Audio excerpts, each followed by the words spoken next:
Next thing we know, he's like, 3, 2, 1, action. And we're like, is this thing gonna go off? The driver is looking out the rearview window like that. And we're all sort of falling around hitting the ground. Suddenly next to us, we're getting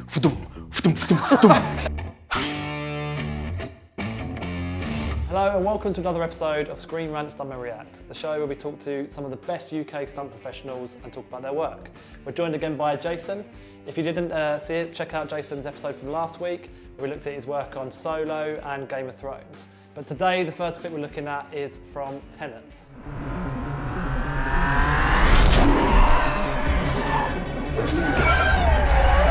Tenet, directed by the one and only Christopher Nolan. In this, we're looking at the big reverse car chase sequence. Jason, how were you involved in the sequence? This sequence here was done in Estonia. I was one of the what we call ND drivers, so nondescript, so nothing too fancy there. But basically, anytime you see a stunt that's happening on the road, every single person in a car has to be a stunt performer as well, to enable to make sure that, again, there's always a safe environment for everyone to work in, and make sure that the stunt can actually go off without a hitch, without any injuries, and look as good as it does.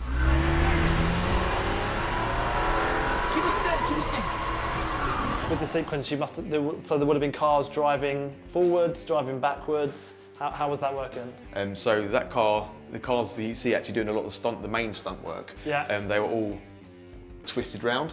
So they literally, the driver is looking out the rearview window like that. So the entire rig inside the car is twisted, sort of basically like the chassis is twisted on itself. Yeah. So they're basically reverse driving cars, which makes it easier for, a lot of stunt performers can drive that well backwards. Yeah. But if you don't have to, then if you've got the budget to flip a car around like that, then do it.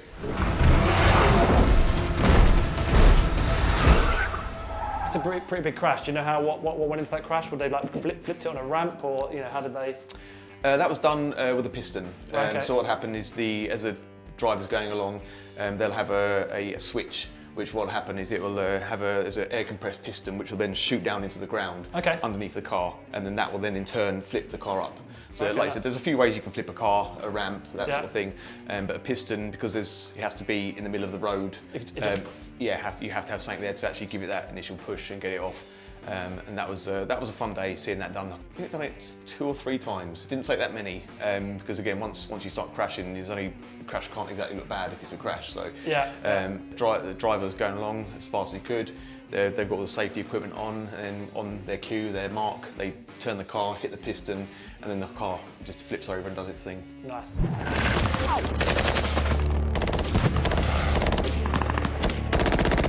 So the next clip we are looking at is 13 Hours by Michael Bay. It's based on a true story about the Battle of Benghazi. Jason, tell us a bit about what you're doing on this one. It's one of the best jobs I've ever done, just for the pure fun of it. It was a case of I got given an AK-47 and as much ammo as I could physically put on me, and then told to go in the field and just shoot the hell out of everything I could shoot, which was insane. Like, it was the point where the AKs were just getting so hot because you're constantly firing. It's like you're taking out an entire clip, you're literally shooting it out, putting that in your pocket, getting the next one out, boom, click reload, boom, brr, go again.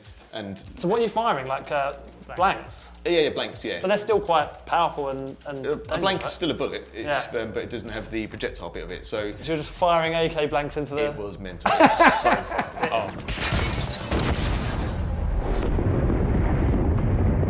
So there's a scene here where a load of the bad guys are kind of coming off a bus, which with what looks like kind of some sort of large missile. Yeah. And the American guy is going to shoot at it, and we get this insane bus explosion, pure like Bay drone shot. Giant explosion, looks amazing. But you were one of the guys that were like right next to the bus, right? And at one point we were inside the bus checking it all out in bits and pieces, only to be warned by the SFX guys, make sure you don't tread on anything because these are all live at the moment, we're ready to go. So you were on the bus where it was filled with explosives? Yeah, and we were like, okay, we're gonna get off now, I think, and we were sort of a bit unsure, and there's a bit of a sort of lax in communication at some points because everything was happening so fast and so quick. And we were next to the bus, and next thing we know, he's like, 3, 2, 1, action, and we're like, is this thing going to go off? and suddenly it's just like a couple of bullet hits, and we were like, oh, thank God, thank God.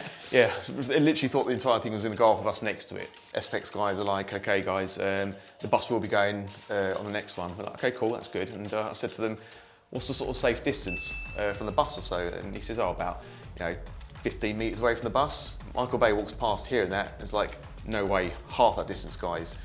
And me and the performers are like, what? And the SFX guys are like, what? Yeah, so it was a bit of a moment like, right, so he wants us to be halfway in between the safety zone. And an actual live explosion. Yeah, we were like, okay, sure. Normally it's 3, 2, 1, action, go. And I looked at the other guys, I was like, I'm running on 3. This thing is gonna go up something else, but I'm running on 3. They also had a couple of cranes with wires attached to the top of the bus to rip open the roof to help it, to enable everything to go up. I mean, it's a great looking shot, great looking explosion. Well, it was also quite terrifying even after the shot, because to make things look more dramatic and to get those nice smoke trails and bits and pieces, they used little bags of concrete. The explosion goes off and we're all sort of falling around hitting the ground. Suddenly next to us we're getting of literally just concrete just falling next to us. It's like, oh my God.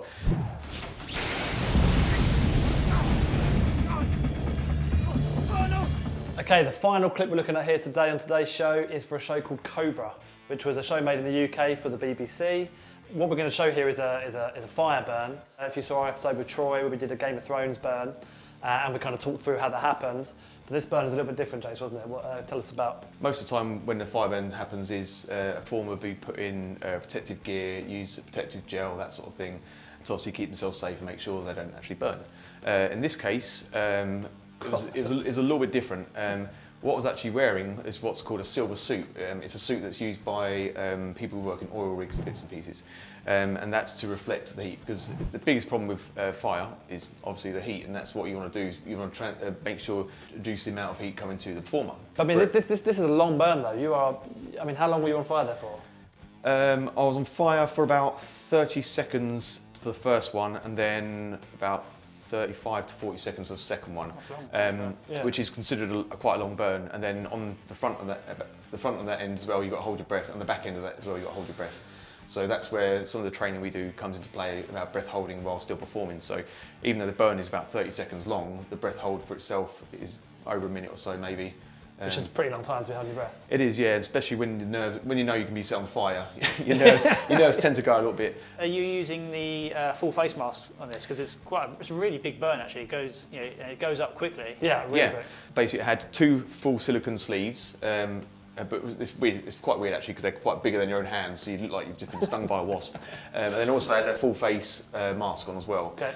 The mask on the eyes was basically treated glass, so you could actually still see out, which is quite beneficial to be able to see where you're going. And then inside the mouthpiece was open, but I had to bite it closed. So before you do the take, you have a tube in there, you take your big deep breath, the safety comes along, takes it out, you then bite it shut, so you basically all sealed and you're all good to go. And then the action happens. How's it going? Yeah, I think we're okay. And you got a nice little acting role as well in this one, Jace?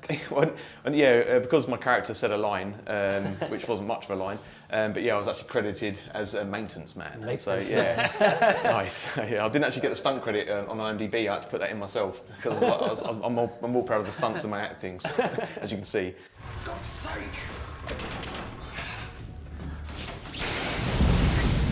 As always, huge thank you for watching, guys. We really hope you enjoyed the show. Massive thank you to Jason for being here for the last few weeks. Thank you, Jason. Thank you for having me. And make sure you join us next week, where we've got Hasit Savani talking about his work on Aladdin.